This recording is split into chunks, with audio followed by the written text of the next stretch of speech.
This is the PitchVision Academy Cricket Show, Series 7, Episode 2, George Bailey's Stance.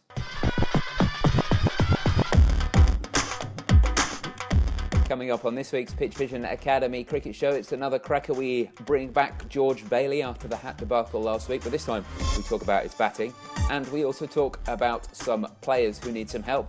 One spinner who wants some rules to become a future star, and one batsman who wants to know how much bottom hand goes into top hand shots. Great discussions coming up on this week's PitchVision Academy Cricket Show.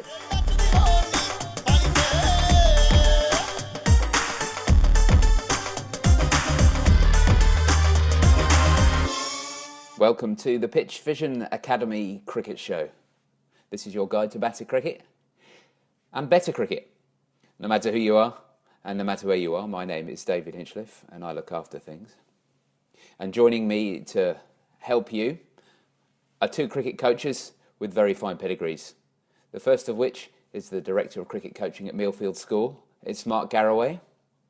Garrows, I noticed that the summer's out, and you were out there on the tennis courts the other day. Yeah, but we're doing a lot out there, actually. It's been great. A bit cold, but you just crack on, don't you? Get on with it. And no, it's been brilliant. We've had some really good power hitting work going on. We're doing some excellent tennis ball technical work that we then get the opportunity to see how that's working when we go into the indoor nets early in the mornings, just to see what that's if there's any good transfer going on between those two. Some excellent throwing program stuff going on, so it's all steam ahead, even though we're in different environments. Oh, it's great, isn't it, to have that, just get outside, you know, even if it's cold, just to be outside and not in that confined space that you can spend in the Northern Hemisphere. You can spend a long time in those nets, can't you? So you feel like... You certainly can, and it's been incredible. This morning we had 35 cricketers in 3 different environments around the campus working at 7 o'clock in the morning, and it was absolutely Baltic, but everybody just cracked on with it, which was awesome. The monkeys were definitely brass. They were. Secondly, it's the cricket professional at Portsmouth Grammar School. It's Sam Lavery. Hello, Lavers. You getting any outdoor stuff yet?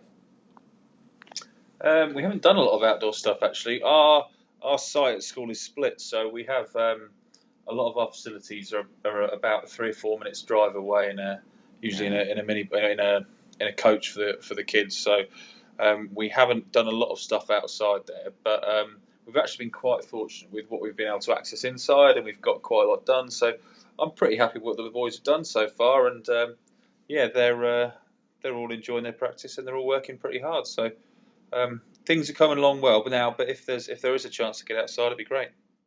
Last week, of course, we talked about George Bailey and his exceptional headgear. But this week, we're going to talk about him again. But this time, we're going to talk about something a bit more to do with his technique, in that he's adopted a very unusual stance in recent one-day internationals, which is to close himself off in the opposite way to well, not quite the opposite, but a lot of batsmen open their stance up, Shivani Chandimal being the obvious one, but instead of doing that, Bailey has moved his foot across towards off stump, which has meant that he's closed off, which is a great sin. Yet he seems to be getting a lot of runs against some very good bowlers. So what's the thinking on that, if you were coaching him? Well, the thinking on that is that he's doing a pretty good job, isn't he, at the moment? And he's made that decision based on doing a pretty fundamentals thing that we talk about a lot, which is listening to his own body rather than everybody. And Akash has written a really good conventional article, which I think any of us could write when we look at George Bailey standing there, or the pros and cons of standing in that position. But of course, people aren't as simple as convention, and it's very obvious to me that George is somebody who views the ball peripherally better out of his left eye than his right eye. So his left eye is being in that overly sideways on position is giving him more scope to use that left eye, so he can anticipate and he can perceive the incoming threat of a delivery and then deal with it accordingly. and also that his left shoulder is the one that he aims with. So the combination of his left motor eye and his left shoulder lead him to stand in this stance and be able to cope with it pretty easily because it's him.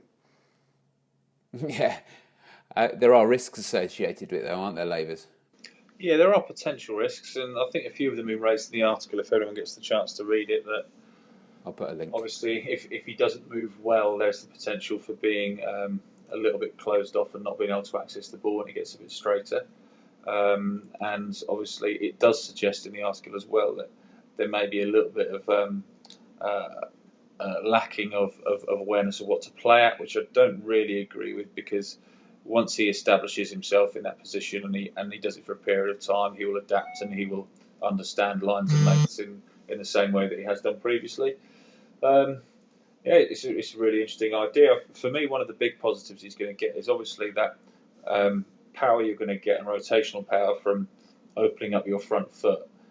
If you start a little bit more closed off, you're giving more scope for movement, so you can get more movement across the crease while still landing in a pretty well-aligned position. If you open up too far from a conventional position, obviously you're then just going to hit straight across the line of the ball. So from a closed position, he can open up to just a slightly open position, which would be ideal. But he'll be travelling further and ultimately having more opportunity for acceleration there. So there's a potential for more power, and obviously sets him up quite nicely to hit over extra cover, which hasn't been his strength previously, and probably going to do quite well now. I think some of the points that were made in the article, I mean, they're conventional, and you can never blame somebody for having a conventional view if that's the way that they've, their education and what they've been exposed to. But having spent a significant amount of time with Ralph and Bertrand and the action types, I spent the last 2 days with them actually up at Loughborough. We discussed George Bailey because it was a topical thing. And the notion that he's got a blind spot outside leg stump is flawed, because his left motor eye gives him huge amounts of peripheral vision. So if we had somebody who was operating with a right motor eye in that position, yes, they would have a blind spot outside leg stump. But actually, that isn't the case for George here, because he's got huge amounts of broad peripheral vision coming from that left eye of his. So he can actually see things that are outside the line of his body easier than many players. The other thing which is interesting is we look at that picture on the article, is anybody who has a dominant left shoulder as a right-handed batter will have a backswing that goes further back than somebody who has a right shoulder as a dominant shoulder. And I'll give you a contrast here. So a right-shouldered, right motor eye batter was Kevin Peterson, who had a relatively low backswing.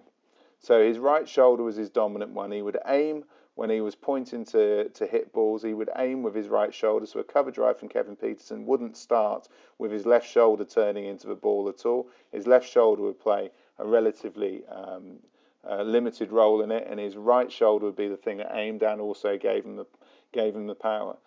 If you think about Stuart Broad as a bowler, everybody talks about his lack of left side when he bowls. Well, he's been a great bowler for 12 years. He's now #1 in the world, although he says he's not the best bowler in his team. But he bowls, he is a right shoulder cricketer. So as a result, he gets that left arm out of the way and bowls with his right shoulder. Well, that works for him because that's the way he's organised. And what George is doing here is he's using his natural strengths, natural way of watching a ball and moving a ball to get the best possible outcome. And ultimately, that is cricket. And to add to that as well, Stephen Chapman, who is a coach who is a Geordie, I think, originally, but he's in Australia now. And he posted a little video on Facebook talking about it.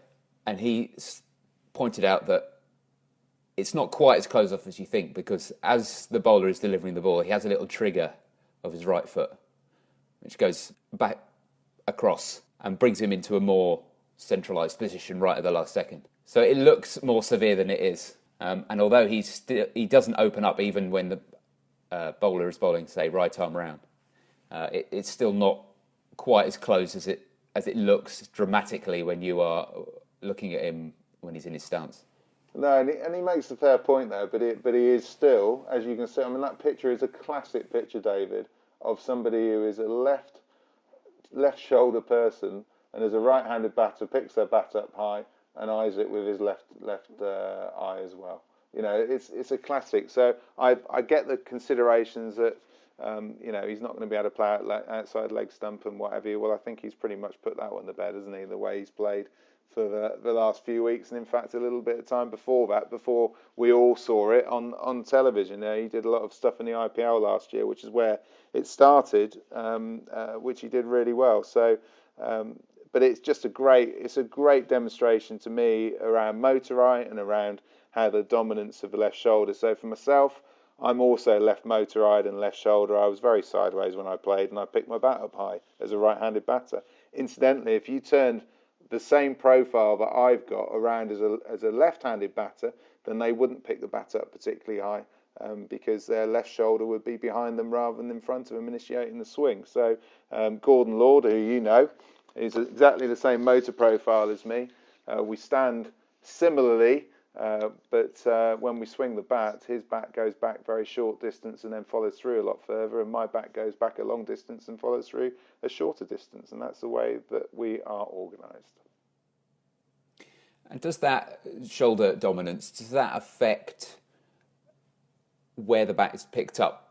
Not necessarily the height is picked up, but where it gets picked up. You know, does it get wider outside off stump or more towards middle stump, or does it not make any difference? Well, the alignment thing actually, yeah, that does make a difference, and you know we've talked about that on the show before. You want the bat to be coming through the line of the ball for as long as possible, but the key ones are those last 4 or 5 frames on the downswing leading into contact. You want that to happen. So many of the guys that have backswings that start off around 3rd slip, 4th slip, by the time they get round to swinging the bat down through the ball, actually their last 4 or 5 frames are fine.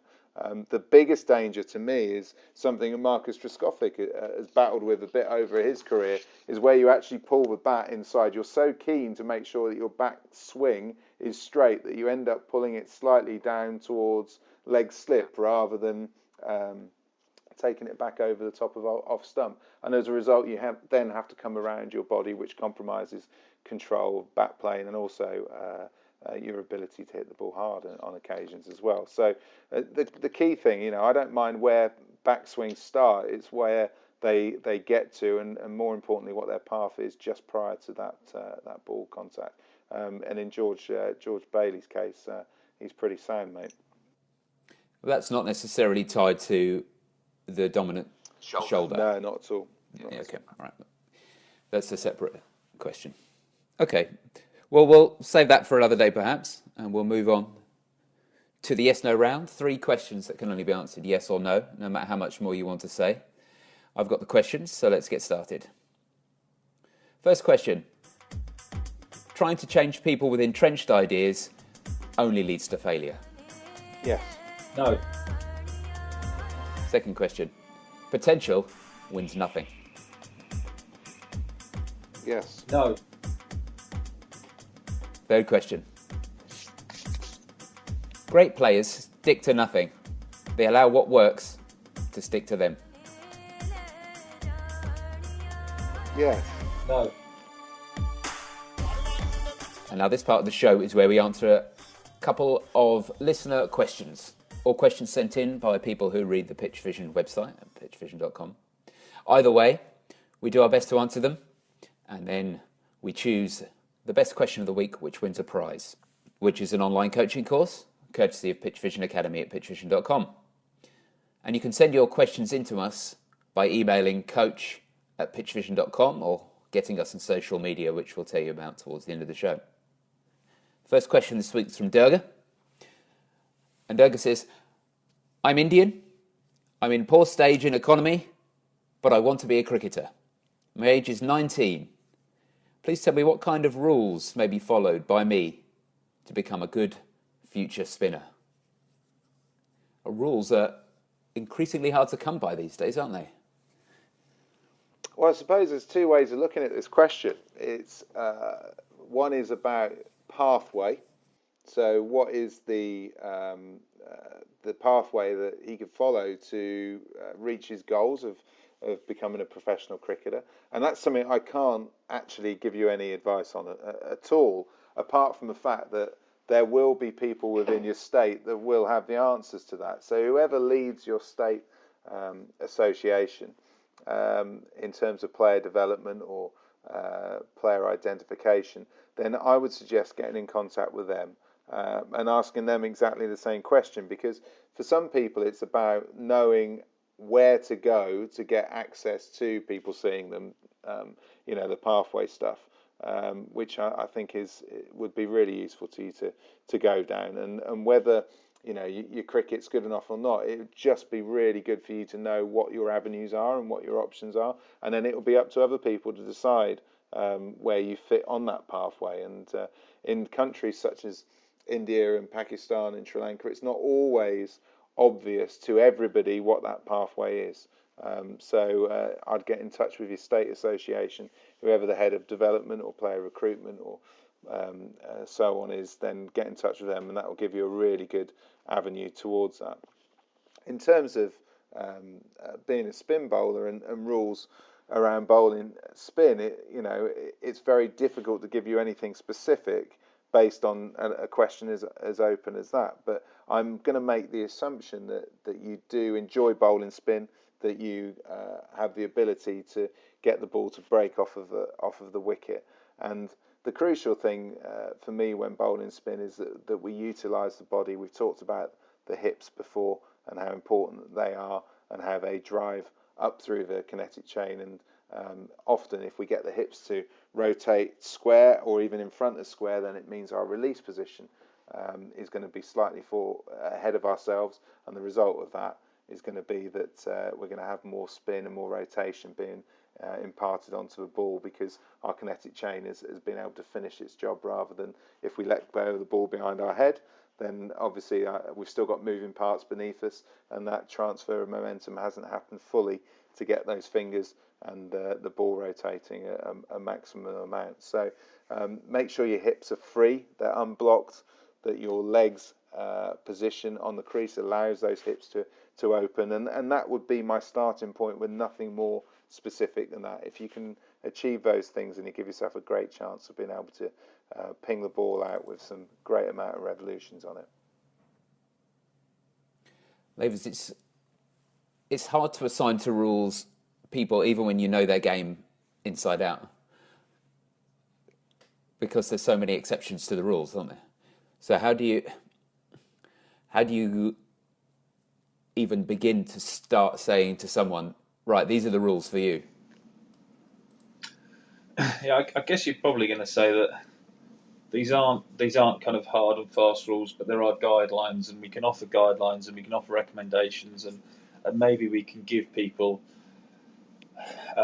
the awareness of why things work, rather than saying that this is something you must do. So obviously, Gareth has suggested there that aligning our base to allow our hips and shoulders to move freely is something that will allow us to rotate and subsequently impart spin on the ball. Now, that is something which as long as he has an awareness of that, he can start to apply it into his own game. And it might be that his hips and shoulders really struggle, and maybe he can look at that, and that's an adaptation he can make. Or it might be that even though he's not particularly open with his feet, but he's got that hip and body flexibility that allows him to work quite well anyway.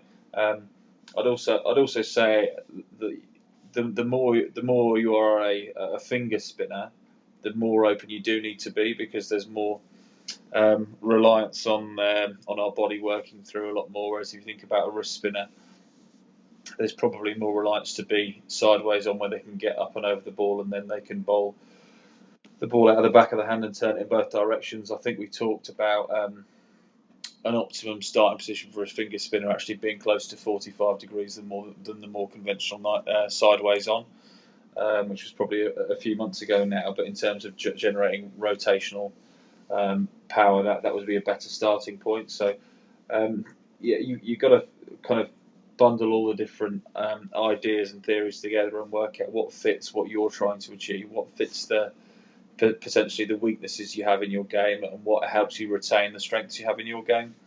The key things are obviously being able to spin the ball on a variety of surfaces. So can we spin the ball in a range of directions? That doesn't have to be a full 360 degrees, but it ideally has to be, can we spin the ball sideways and spin the ball forwards and sideways and potentially forwards? Can we bowl at a suitable pace that's relevant to the surfaces we play on and the people we're playing against? And can we bowl with a repetition of action that's going to allow us to put the ball where we'd like it to be more often than not? And from there, you might be able to identify where you need to improve, and then you can start thinking about where that improvement needs to be made. It's just about playing around with your own delivery types, rather than doing anything conventional. And Sam talked about spin this way, spin that way, forward spin. The way to do that is just to experiment, to mess about with balls from hand to hand, throwing balls out and trying to see what happens if you throw it up against a wall, but you get a bounce just off the wall. So you bounce it into the wall, and then you get, maybe throw it up against the wall and see what reaction comes off of the wall from different wrist and finger positions. And really experiment with various different things. Maybe experiment with how you hold the ball on the seam, sticking it further back in the fingers, at the end of your fingers. You'll get a feel for what works for you and what variations you can achieve by just tinkering around. And that's what the best bowlers do. They're forever adapting and just tinkering, trying to find that next little bit of X factor, I suppose, that can give them a bit of a head start in the game, make them more difficult to read, and also make the ball deviate in different ways off of the pitch and also through the air, because every time you look to try and get a different spin off of a pitch, it generally brings around some different trajectories in the air as well. And it is about deception spin, and much of that deception around the great bowlers in the world comes before the ball bounces, not as the ball bounces. And again, messing around as much as you can, getting a really good awareness of what you do, and then how you can push the envelope a little bit with grips and pressures and all of that, and all of a sudden you get into that world of mastery, and then you're in business as a spin bowler, because you can start playing with batters then. So what I'm really hearing here is that the rule is to keep bowling and keep bowling and keep bowling and keep trying things. Well, it is. And find out what your rules are. Definitely from a sort of fingers point of view, absolutely. I'm sure of that. But there are some pretty basic. Question was about rules.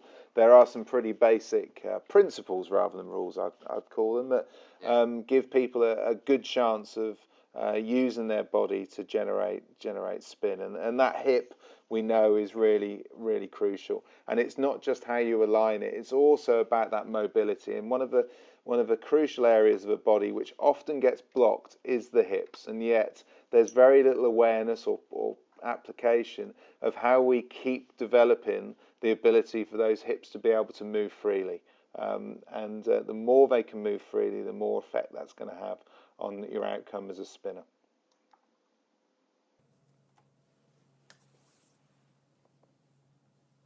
Okay, next question is from Cameron. And Cameron says, I wanted to know how much exactly the bottom hand is used in order to play top hand shots effectively. Now this is one interested in me, because traditionally we think of top hand shots and bottom hand shots, but there's a lot more interplay than that. I mean, the hands work together, don't they, in every shot? Yeah, absolutely they do. I think this is probably something that Garras might relate back to the kind of the dominant shoulder thing again, where one hand's working more than the other. But you can look at guys who play Test cricket and you can see some of them are very much dominant with one hand or the other, yet the outcome seems to work pretty well. So if there is a top hand or a bottom hand shot, I think you'd be pretty tough pressed to kind of push it these days. And again, that's probably quite a traditional question that you're coming in with, kind of saying a top hand and a bottom hand shot. But if I was to pinpoint one shot that I said was completely one thing, you'd be pretty hard pressed, because looking around international cricket and first class cricket, there's so much variation in the way people go about playing things. So ultimately, I'm guessing Cameron's coming from the point of view of how am I going to get better? How should I use my bottom hand? And ultimately, he's got to work out what's going to suit him and what's going to be the most effective method for him. So if he is having problems with it, there might be little changes he can make in terms of how he holds the bat or how tightly he squeezes it or how he moves his arms. But it's going to be a completely personal thing for him. You can look at the likes of your Adam Gilchrist, who held the bat in a specific place, which was fairly up the handle. And then you can look at Sachin, who held the bat fairly low down. And then you could even look at someone like Faf du Plessis, who spreads his hands pretty wide with quite a big gap between top hand and bottom hand. So there's three people who are playing Test cricket to a pretty good level, and they're completely different in what they do. And then you'll probably find a lot of guys who are completely different to that, in that they just have two hands fairly close together in the middle of the bat. So yeah, there's not going to be a one rule for everyone, but you need to find out what the method is for you rather than what it is for the general public. Gareth, is there a big variation in the way that people use their bottom hand in what we would say are top hand shots, like driving? Well, I think conventionally we all know how we grew up learning how to play the game, didn't we? That the top hand steers and the bottom hand adds the power. But we also know that now that people aren't always as conventional as that. They don't fall into that very convenient bracket of doing that, and it has an effect on all shots, not just on whether we perceive them to be top hand shots or bottom hand shots. And I assume when we talk about top hand shots, we're looking at straight drives and cover drives and back foot drives is the things that, when I recall my youth learning these things, and the bottom hand shots you'd say were more likely to be the pull and the cut, I suppose, were the two main ones. But actually, it doesn't really work like that, and some players will actually steer the ball, direct the ball with their bottom hand, and because of the way that they're organised, get their power from their top arm and top hand. So it's not a simple cut and shut case. It's because people aren't as convenient as that. And I'm watching here, for example, Kumar Sangakkara, that we all love to watch bat. He's a phenomenal batter. And going back to Sam's point earlier about dominant shoulder, when he drove the ball, he never used his front shoulder to point towards his cover drive, ever. So it would be his left shoulder, which in his case is his back shoulder when he bats, and his bottom hand would be the thing that would be aiming towards the ball. So he would drive, not playing a conventionally top-handed shot, but he would play it very much with his bottom hand being the aimer, which would be completely against convention. But yet, when we watch him bat at full speed, he's lovely to watch. I don't get caught up in all of that sort of stuff anymore. The key thing for me, as I said before, is that we get the bat going back through the ball for as long as possible. Those last 5 slides, if you're filming at 25, 30 frames per second, if you can pause it and then go down through the ball and you can see the bat coming through the ball for those 5 frames previous, then you've got a pretty good backswing and downswing there, to be brutally honest with you. And that's something that he did, because actually his backswing started quite wide and then came in, and he was able to hit it in very conventional areas, even though he started wide. So the way that the hands work in that is very, very individual. The crucial thing is that somebody can do it, and if they can't do it, then you can explore different ways of swinging the bat and different ways of maybe getting tension between bottom top hand to achieve the ultimate outcome, rather than getting stuck on the dogma that when we play a back foot drive, a front foot drive, it's a top-handed shot, because it isn't always the case for everybody.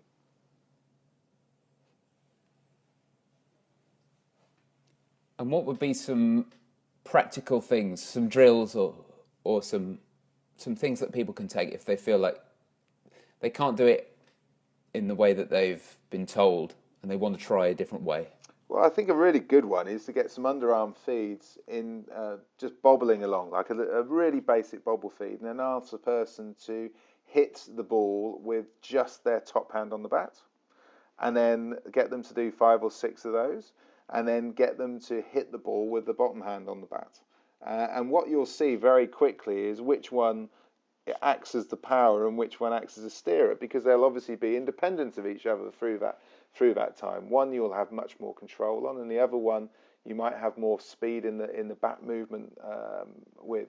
And it might not give you control, but it certainly will give you speed. And then have a look at that. For some people, it will be very equal between the two. They can control and power with both of them. But you'll get a really good view of a coach about those idiosyncrasies, about those preferences of that player by doing that particular drill. And then, of course, when you get two hands on the bat doing that very simple tennis ball drill, then you'll see the two work together in harmony. It doesn't mean to say that the top hand is always the one that aims and steers, because that isn't always the case, but you'll see the two working together. And it's that coherency that we're looking for between the hands. They don't have to replicate each other. They don't have to have specific roles. They just have to work together at the point of contact and leading into a point of contact.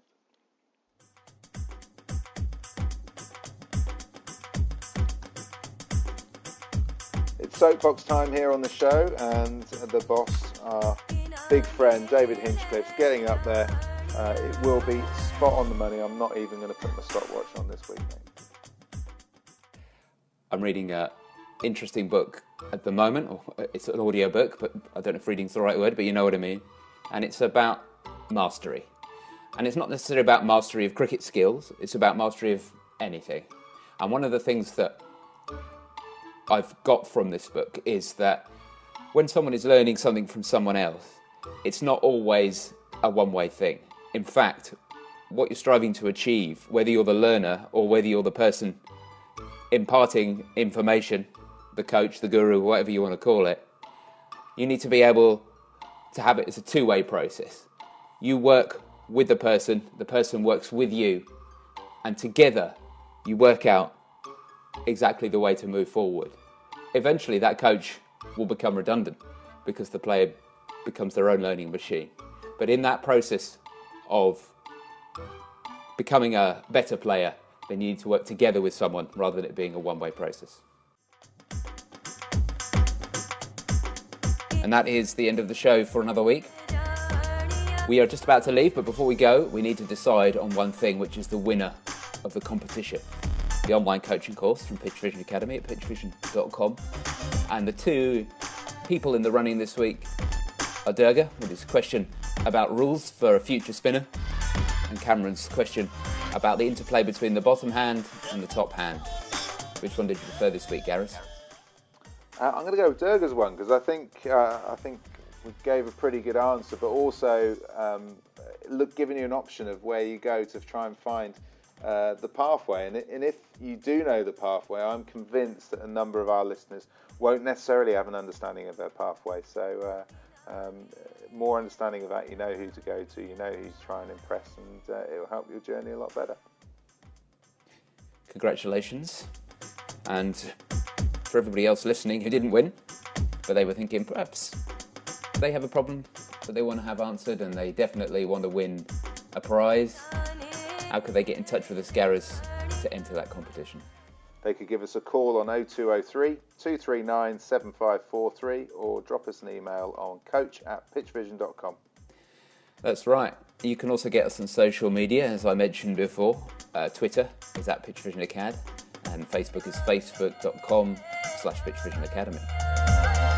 You can also listen to the show every week. You can subscribe for free by going to your podcast app on your phone or your tablet or your computer and doing a search for PitchVision Academy. You'll find us in there. And if you want to stream the show via the web, or if you want to look at the show notes or look at other articles, then you can do all that on the PitchVision website. Go to pitchvision.com/academy and click on the podcast link. You get all the old shows there. You can download them, you can stream them, you can look at the show notes, you can do whatever you like there. That's all for this week. We hope you listen next week, but until then, have a good week. Cheers, Gareth. Cheers, Lavers. Cheers, fellas. Thanks, guys. Fab. Thank you.